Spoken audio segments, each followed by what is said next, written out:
Hello and good morning, my beautiful people. My good name is Anne Wamboy, and I'll be your host today at Urban Talk Episode 2. And I have beautiful youths from different informal settlements of Nairobi. And yeah, let me leave this space for them to introduce themselves. Good morning, everyone. My name is Edna Kea from Mukuru, and I'm glad to be here. Hi everyone, my name is Zena Iqbal from Kibera Informal Settlement, and I'm very happy to be in this episode. Thank you. Hello everyone, hope mko poa. My name is Arnurdin Nura from Viwandani, and I'm happy to be here. Oh, so today we are going to dive into youth integration and youth leadership. What comes to your mind when you hear about youth leadership? What comes to your mind when you get to hear about youth integration? So we'll start with our first question with Edna. What does leadership or what does leadership mean to you as a young person? Okay, if I speak about leadership, as per what I can say is the way young people can come together to work together through the same goal, maybe in different initiatives or in different situations. Yeah. What about Zaina and our friend here? Okay, as for me about leadership, I would say leadership is where one has that ability to influence and drive people towards the same goal. Yeah. Well, So for me, I can say that leadership, I think everyone, first of all, is a leader. yeah. So it depends on the mindset of a leader you have that will influence or it will impact the fellow community and the youths in our settlements. Can you guys describe maybe a role or a leadership role that you have ever? Can you describe your leadership experience in your city? Yeah, of course. Okay. So I can speak personally on my behalf. So I didn't have that courage, let me say, when I started. I didn't have that courage of even standing in front of people or even saying something. But I think it's something that driven me was the challenges that our youth in our community were facing that made me to take that step or becoming a leader. And one of the things that helped me was that the positive impact that I made to those youths, I can say. Okay, if I speak for the role that I know about leadership, we have even becoming a youth mobilizer. It's also a role, and it's also the one that is working for the youths in my community. Yeah. To add on what she has said, I'll say speaking on perspective of taking up responsibility and being accountability. That's one thing I've experienced on one hand there back at home. So I feel like the role of a leader should be, at least he should be or she should be responsible and be accountable of whatever comes out during his or her ruling period. Yeah. So also adding on that, I think it comes with braveness. Because if you are not brave, you can't lead anyone. Yeah. So it depends on the braveness you have in your side. Because if you can't stand and fight for the rights of youths in our community, then it will give you a hard time to lead those people. So it comes with a lot of responsibility. Yeah. We also have some of the negative things when you want to become a leader. So if you're a leader, you just have to take the positive and the negative things that's going to help you. Yeah. Yeah. What unique strengths do youth from the informal settlements bring to leadership roles? I think one of the strengths that I think I can speak about is the working together and networking together. Because if all the youth group comes together, they'll have one common goal that will be a very, very impactful in the community. Even from the authorities, they can have an understanding that these people are organized, they are in a group. So even if you go anywhere, with your common goal. I think even the government will have to hear about you guys. So I Yeah. think it's just having that networking. Yeah. What about you, Zena? What unique strengths or what unique perspectives do the youth from the informal settlements bring to leadership roles? I think the unique thing is about there's this peer-to-peer empowerment. Yeah. So when you come, for instance, let me use a Kibera informal settlement. There, we have maybe there we know someone who is engaging in crime.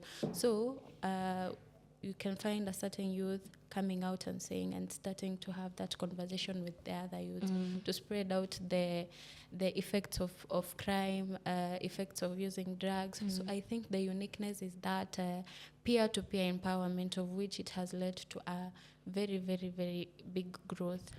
Wow, nice one. What about you, Edna? What unique perspective do youth from the informal settlements bring to leadership roles?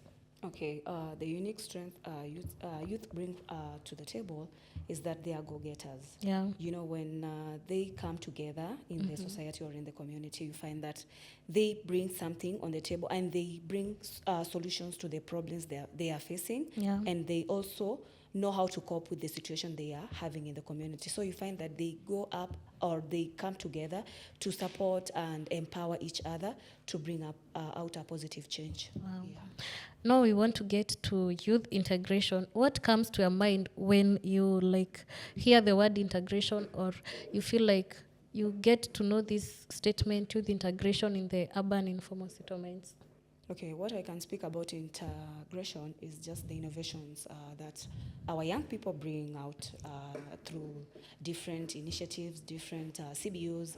You find that they are very energetic and very empowered. Yeah. So when they are given the spaces or the chances to speak out their issues, it can be very easy for them to also cope with the situation they are holding in the communities. So it comes out easier for them to have a solution to their problems. Yeah. What about you, Noura? What comes to your mind when you get to hear the youth integration in the urban informal settlements? I think basically it's about youth being involved, yeah, Yeah. in everything that is happening around us. First of all, if you are not being involved in government projects, for example, I think we are going to have that disconnection, and I think that's one of the most important things. I think it's just the interaction between youth and the government, or youth with any other thing. I think the youth they are supposed to be part of everything. What about you, Zaina? Mine, it's just, I think it revolves around whatever my good friends have said. It's youth integration. I think it's the way youth are involved when it comes to social, economic, and even political system. Yeah. So how are we youths involved in those aspects? Yeah. How would you describe your experience of being part of the youth community in your informal settlements? I would say it has been my experience. It has been nice, considering the fact that I'm actually coming from the informal settlement. Yeah. We have a lot of challenges, of which we undergo very, very different a lot of challenges on a daily basis, of which you can find like most of how to overcome those challenges. It's when I get help from other youths. Yeah. So basically it's about youths nowadays. Hata when ukifika huko chini unapata tu ni My youths. anything ikitokea, Yeah. they are the first kutokea, as in they are the first wanataka kujua, so what is this, how will we, itatusaidia aje. Yeah. So I think being in an informal settlement as a youth, my experience, it's quite awesome. Very, very, not even quite, very awesome. Yeah, so me, I can say on my side, I think my experience, I have both negative and positive impact. Yeah. Because I come from a community whereby youths were never been involved in anything.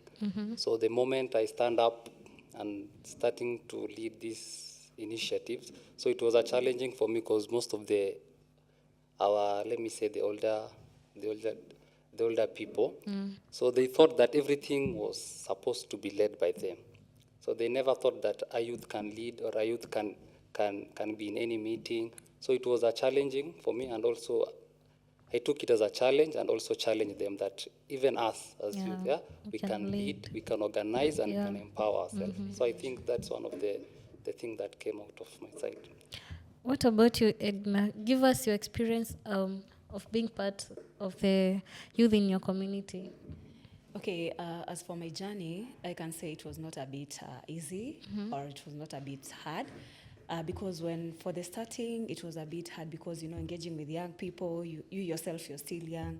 So speaking to the community members or speaking to these young people, it brought a lot of challenges to me because I was trying to bring out a positive impact, a positive mind to them that we can work together and bring up a safer Mkuru or a safer community to the coming future vision, maybe 2030. So my journey was very awesome. For now, I can say it's very good for me.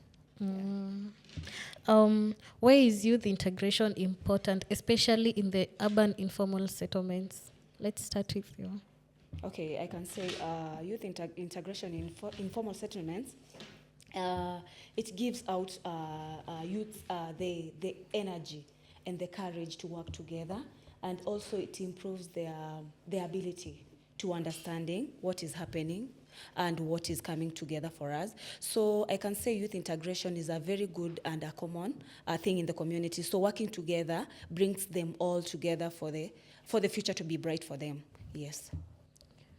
So on my side, I can say it's all about social empowerment, because when we look at the state of our country as we speak, so we have a lot of unemployment. So I think it's high time that the youths come together, because unemployment is something that it will never end as long as, it's something that it's everywhere. Everyone is always complaining about unemployment. But the social empowerment part comes to these youth groups. So they can come up together, they can work together, maybe do some initiative together. They can have a way, they can earn money. And I think we have a lot of youth groups that they are members who are getting something from their groups, because they saw that it's not about being employed, they can employ themselves and get something out of their groups. And you, Zaina? As for me, about youth integration, the importance. So I feel like it's very important because when we are looking at, let's use an example, the political aspect. So we think it's very important for them kuhusishwa in the upper in the upper category, so that they know what is being planned, what is going to be implemented. Huko kwetu unaweza pata like something is going on and we don't know about it. Unasikia tu ni gavana hii kitu iliplaniwa hadi watu wakaenda hiyo meeting ya planning hadi watu wakafanya nini, then unajiuliza who are these people? Juu ukiuliza hadi mayouths si hatukuwa ienda hadi unauliza, unapata like I feel it's very important because we are the people, sisi mayouths ndo tuko pale chini, tuko kwa ground, we know what is happening. So hatuwezi kaa tu mnakuja from nowhere, as in unasema this is hii kitu imepitishwa na government, yet hatukukuwa involved, hatukuwa ielezewa. So unapata in that aspect ndo venye conflict inatokea. So I think it's very, very, very important for us to kuhusishwa especially when it comes to government implementation there in urban social, in informal settlement. And also nikichangia, I think kwa hiyo kuhusishwa, I think we should have a good connection, because we have a lot of funds maybe zina come from the government, but most of the youths don't have this information. So napo unapata kuna hiyo gap, kwa sababu we have those people who are selfish, maybe they have something they don't want to share with others. So I think hiyo ndo pia inachangia sana. Unapata a lot of youths, they are not united, because if you are united, I think if I had something about, maybe it's a grant or a help from the government or NGO that can help other youth groups in my community, why should I not give that information to those other people? So I think even kukua too open na kukua open-minded and help, yani na kutaka kuhelp other people, I think inaweza saidia sana. Hizi information zikikam, unaacha ina flow. Na hiyo ina pass through the network maybe we have in our community. Now, why do you think hiyo information haitufikie as youths? Like, it's not being passed well mpaka inafikia ma youths. Okay, naweza sema I think it's something tu iko tu ndani yetu tu kwa culture yetu. I think from the top huko juu mpaka chini unapata information huwa iflow venye inatakikana kuflow. Yeah. Maybe mimi nilisikia kitu but because I don't want to share it with Zena, maybe nataka ini benefit mimi personally. Maybe nitaenda tu ndaambia wale marafiki wangu wenye wako na group. Singetaka iende niambie Zena juu maybe inaweza enda Kibra or Mathare. Yeah. So I think that selfishness ndio iko ndani yetu sana sana. I think it's something that tunafaa tuanze kuchange. Kweli. And also to add, I feel like information too. The only thing is information. Kwa sababu unapata, yes, kulikuwa na hizo mkutano and all that, the government and all that, of which, but unapata kuna these people from your area, maybe wazee wa nyumba kumi, those people are old. Hata wakienda wapata information, they won't get time to pass around the information. So like when you get the youth leader, tuseme mtu wako energetic, mtu mwenye anajua mtaa, mtu mwenye anasikika mtaa, of which hata ni mtu mwenye watu mtaa wanamconsider kama youth leader, of which hata ukimwona mali unasema, unamuuliza rada mume uko juu kwaje, of which alafu ako willing kupeana the information you get. So I think those are the things that we should see, like we should also include hizo tu, hiyo information, hiyo channel ya information ndo inafaa tujue, because ukiinvolve wazee wa nyumba kumi surely hakuna kitu watafanya, wataenda tu nazo kwa their household, waambie their household. So ukae ukijua tu ni kwa nyumba yetu tunajua hivi na hivi na kwanga, how will they pass the information to the whole community, to the whole youth in the community? So I think that's it. And also changia mwisho, I think youth pia wanafaa take your responsibility. Najua tumekuwa tu watu wa kukaa na kungoja information. In these offices unapata hizo information ziko, like from offices za chief, they have those information, but since sisi tulishakanga hiyo mindset ya kitu ikikuja ni hawa wazee tu wanafaa kujua alafu ndo watuambie. No, that thing ndio inafanya tukue nyuma kiasi. So tunafaa tukue pia sisi ni go getters. Let us push for those things, yeah? Na hiyo ina work tukiwa na good leadership. Let us go to those offices tujue kuna kuanga na youth fund, huwa ina distributiwa aje, nani anakuanga responsibility, huwa zinaenda aje, nani ana take charge hizi vitu, nani wali benefit. So once unaanza ku take those responsibility, I think pia when you are hiyo leadership position wataanza ku understand these people are interested to knowing 1 2 3. So next time maybe watataka ku involve, but once nyinyi mwenyewe mna hiyo interest na muonyeshani mko na interest ya kutaka kujua these things go 1 2 3, I think those people watanyamaza, and if anything will come they'll just give it to people they know, and that's the problem we have. Youths wataki kuchukua hiyo responsibility. Tulishachanga hiyo responsibility kwenye maybe chairman or nyumba kumi and stuff like that. Na mbona hao mayouths hawataki kuchukua hizo responsibilities? Okay, can I just say something before you continue? Okay, there is a gap between the national government and the local government. So when it comes to my understanding, you find that information comes from the national government all through the way to the local government. So the chiefs and the nyumba kumi, they are the local government that we have for now. So you find that information when comes out, you find that the youths, information comes out different. So you find that maybe the chief or the nyumba kumi knows me, or the chairman. So you find that I can go to their offices, speak about what I have listened, or maybe the president, or maybe the funds they are out. So you find that you'll not be selected. Maybe you'll be told, like we took some people, or maybe some young people from different areas. So you find that even the trainings they are going through will be different. So you find that the selection they are using is not even very I can say like haiku. It's not weighing for everyone. So you find that also the misinformation, it can lead us to a different vocal. Yes. And also to add on what she has said, misinformation true, but then I think they should consider where we are as youth. Ndo hiyo information itufikie, Yeah. tuko wapi. They should target where we are. Kwa sababu most of us tuko on the social media. Tunapatikana kwa social media. Sahii kila kitu ikitokea ni social media, na wenye wako huko sana ni the youth. So in as much as they want to pass that information, they should also consider or see where we tunapatikana aje.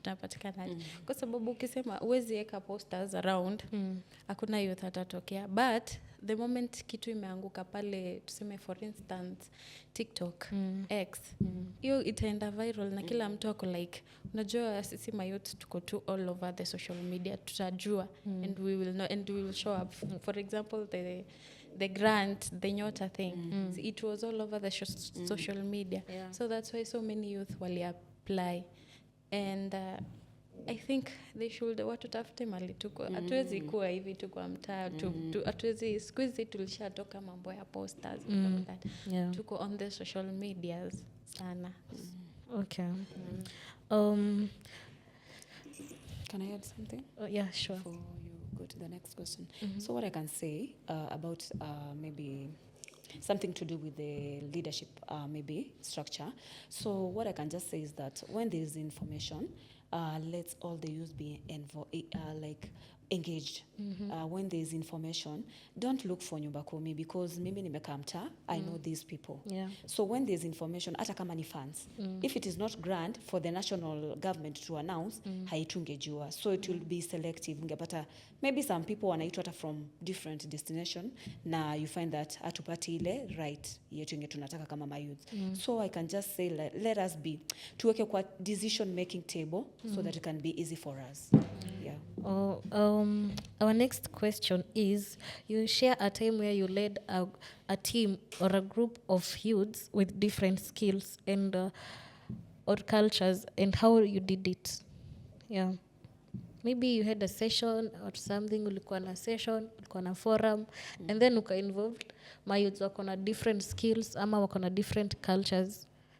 Yeah. So me, I can say from my experience, the one time I was more engaged with youth activities is time when nilikuwa tunafanya a project called Psych. Yeah?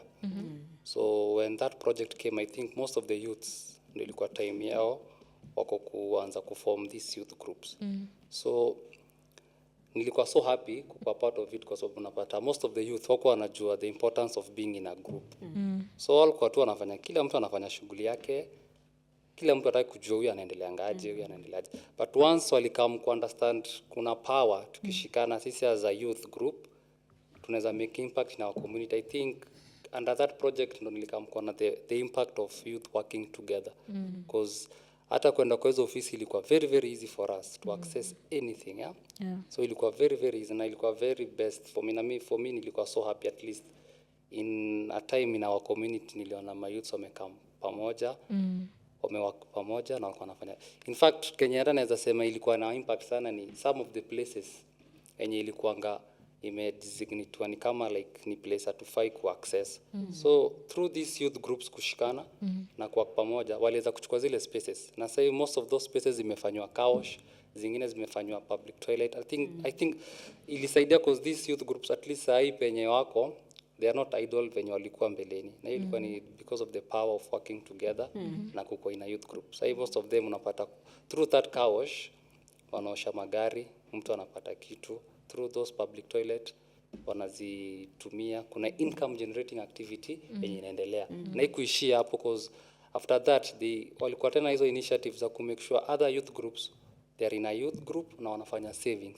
I think hiyo ndio ilikuwa one of the positive impact yenye I personally nililed in our community that niliona it's a plus for me and for my fellow youths. Yeah, that's nice.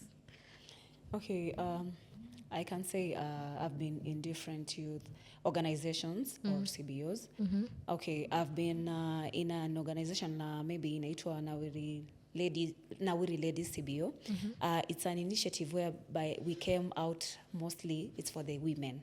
So you know our women walikuwa wanaonekana very vulnerable.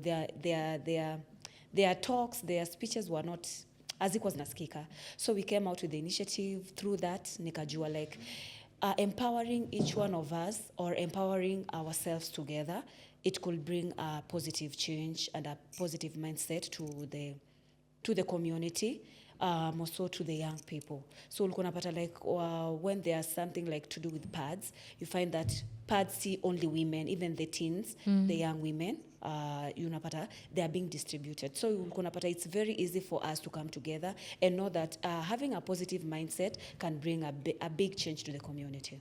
Yeah.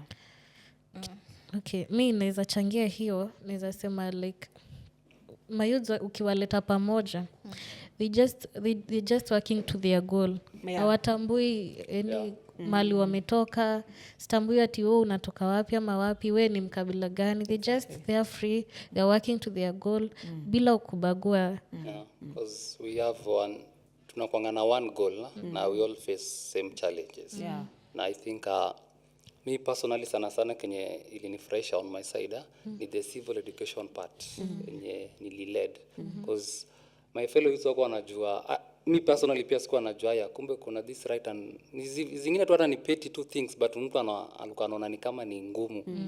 Kuna juanga ukishikwa lazima utoe kitu, but unapata most of the thing kumbe ni vitu walikuwa wanafanya hivyo because we don't have information. That's why tunasema information is power. Because once tuna educate our fellow youths on civil education, wanajua they are right. As much as pia tulienda shule, kuna ile mentality huwa tumekuwa ndani like watu wana grow nayo. So I think hiyo ilikuwa one of the things really led for us to have na hizo civil education kwa hizo youth groups. Na sana alikuwa tuna emphasize wako wanafanya savings. Because as I speak sai kuna group, I think pia nyinyi mnajua ina mtaa wanaitwa Makamagera. They have this, kwa kila stage ukienda unapata kuna watu wenye wanajazishanga gari and then wana have kitu. So in our community viwandani we have those youth groups. Kwa kila stage walishikana all of them. So walikuwa wana set some of the money aside. Na sasa iko hiyo sako like hiyo barabara yenyewe wanaokota gari, they have a E14 seater. It's not a brand new, but I think it's something that walinunua through their savings. Now unaona at least wako na something yenye wanapata income. So if wangekuja pamoja, wangekuwa na that common goal ya kufanya this thing. Yeah. Okay. What barriers prevent the youths from stepping into leadership roles and maybe being integrated into these community activities and Moja naweza sema ni tunaogopa lawama. Lawama ni kusema ni ile tunaogopa hizi responsibility. Kwa sababu leadership inakaa mingi na a lot of stuff, yeah. There will be people will love you, there will be people will hate you because you do this. Yeah.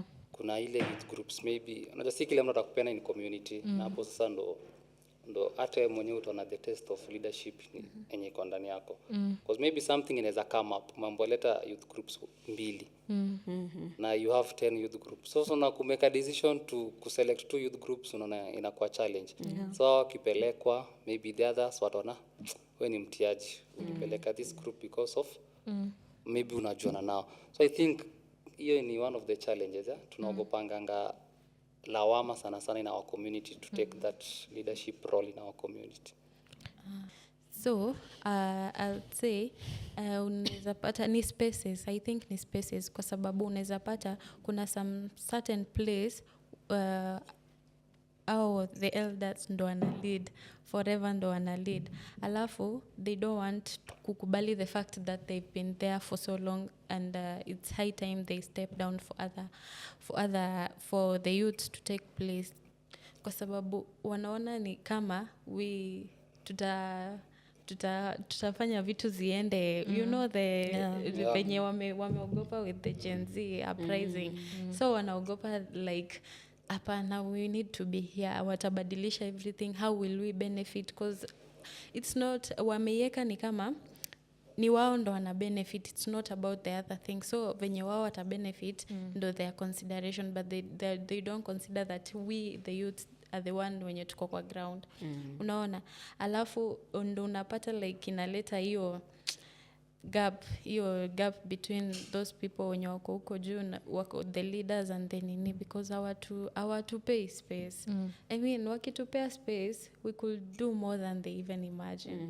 We could like kazi yao ni kutoa tu information na wanatuletea. So sasa isawa wametuletea this and this and this, tukishafanya then they take up, wanachukua au tulipeleka wakafanya. Ni vijana tu wa mtaa ndo wamefanya hii kazi mzuri. Unaona venye vijana wa mtaa wako na nini, mbona hao vijana mtaa wasikuwe hapo wakisema this is our work, this is sisi ndo tumefanya hii kazi. I think so those spaces, I think tunafaa watu wachie tu spaces kidogo, maybe hata kama tuseme tukue maybe not even 50-50, wacha ikuwe 60-40 ama 70-30. It could make sense because the 30% watakuja watuelezee, we see like where tuko represented huko juu. Yeah. Okay, I can say also the fear. We as the young people to corner what we call fear, and sometimes I can say even the peer pressure. So you find that once the fear comes from the national leaders towards the youth. So you can see even when I speak from the aspect of maybe the finance bill, you see that leaders walikuwa like, no, these young people will mess up with the government. And yet we are speaking about something yenye natufinya sisi kama the young people. So you find that the fear we have and the fear they have, the national leaders, it's taking us in a different direction.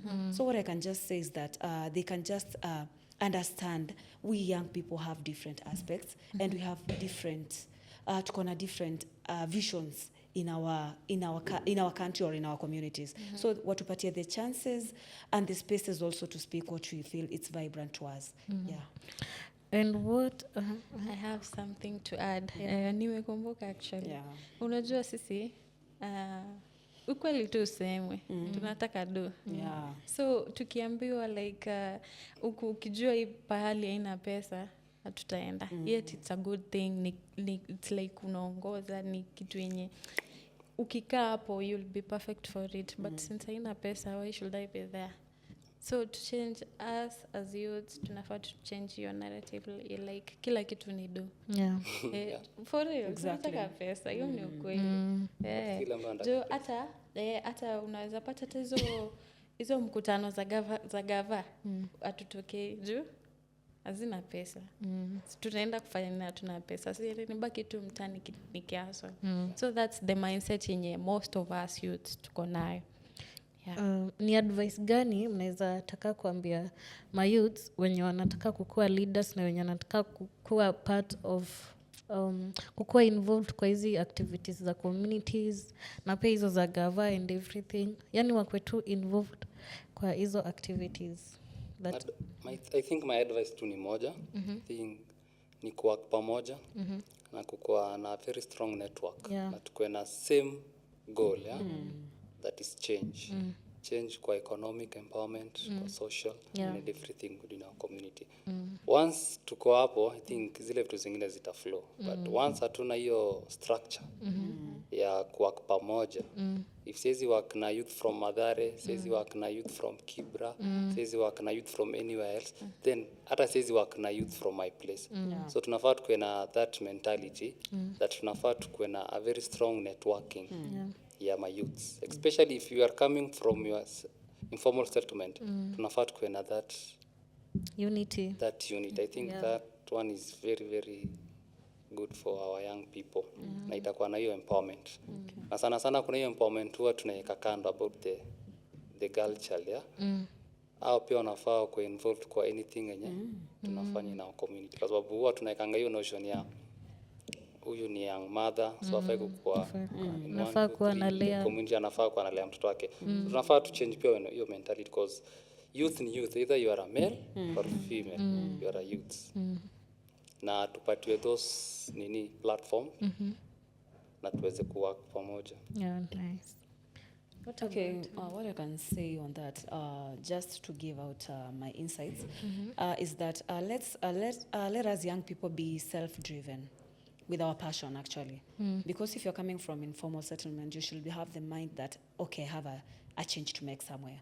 So don't just sit back, relax, and wait for the county government to come with funds to give you. You have also to be self-driven with your motivation. So just go out there, find something to do.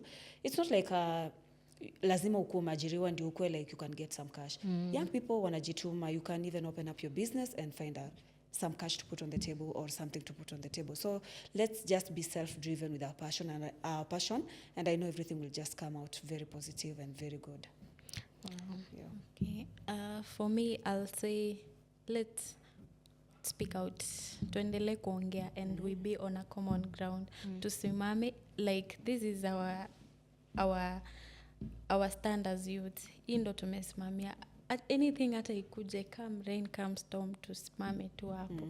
Like this is what we want and this is what we are going to do and this is what, tusibadilishwe na anything that inakuja, si ati ni kitu itakaa, kitu ya kupita tu. Tukae, tusimame, tuseme hii ndo tunataka na tubaki hapo, tusichange our mind. Na pia tuache mindset. Najua kila mtu anataka do, but tuache mindset ya do kila mahali. Cause hiyo ndo inatumaliza by the way. Tuache mindset ya do juu, maybe, who knows, uko mbele, hapa hakuna do, but uko mbele, Mungu atafungua tu njia. Yeah, that's all I can say. And ya mwisho, mimi naweza sema tusikuwe na fear na let us speak about the injustice zenye zina happen in our community. Wacha tukue voice yenye inasikika everywhere. yeah. Ni hiyo tu. That's my last advice. To add on that, about what you said, Nura, kuna hii watu wanasema west side and east side. I think we can come up together as youths and kuacha hizi watu wanapigana, like mi natoka west, wewe unatoka east, tunapigana mpaka online. Mbona tusikuje na hizo ideas tuzikuze? So mayouths hapo nje, tuachane na hiyo story ya east na west. Watu wakuja pamoja, tufanye kazi, pia sisi to grow, to focus, tuomoke yani. And also to add on that, I can just say also the spaces, let the older generation also feel like wajua these young people also need these spaces to grow. Najua when you go to a place you need to grow, not just to sit there and watch people do maybe their work or do their activities. You also have to come through kuanzia pale chini. You know, even a tree unaanza kuikuza ikiwa chini. You cannot even wait for the tree to grow alafu you want to like kuikata. You have to start from the roots. Yeah, so I can just say also, young people are gonna they fear like no. When I speak something, kuna mtu mahali will not listen to me. So also let us allow these young people to go to these spaces. For me, I know that there are many youth forums, youth programs. So let's also give these young people those spaces. Wasikuwa like wanaona tumetengwa. Yeah. Thank you very much for watching our episode. I hope it was impactful and muungano it's nguvu yetu. So we're hoping the best and see you on the next episode. Adios. Bye guys. Thank you. Thank you.